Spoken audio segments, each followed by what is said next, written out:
Welcome to our channel. Today we how to transfer Fantom with eToro, quick tutorial step by step clearly. To begin transferring Fantom with eToro, log into your eToro account. Once logged in, navigate to your portfolio by clicking on the Portfolio tab. Find and select Fantom from your list of holdings. Click on the Trade button located next to your Fantom asset. In the Trade window, look for the option that says Withdraw or Transfer. Select this option to initiate the transfer process. Input the amount of Fantom you wish to transfer. Next, you will need to enter the wallet address where you want to send your Fantom. Ensure that the wallet address is correct to avoid any loss of funds. After confirming the wallet address, review any transaction fees that may apply. Once you've double-checked all the details, click on the Confirm button. Your transfer request will be processed, and you will receive a confirmation message. Wait for the transaction to be completed, it may take a few minutes.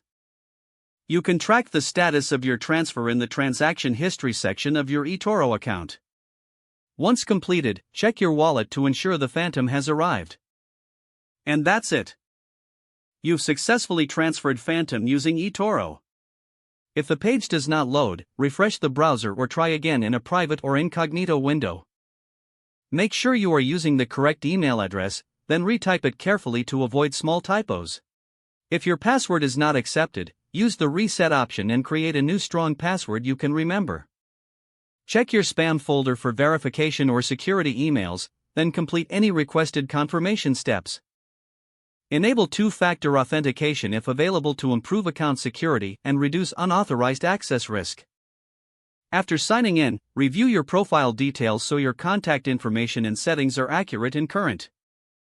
If you see an error message, note it down and try again after restarting your device and internet connection. Log out when you finish, especially on shared devices, to keep your account and payment information secure. If the page does not load, refresh the browser or try again in a private or incognito window. Make sure you are using the correct email address, then retype it carefully to avoid small typos. If your password is not accepted, use the reset option and create a new strong password you can remember. Don't forget to like this video and subscribe to our channel for more step-by-step tech guides.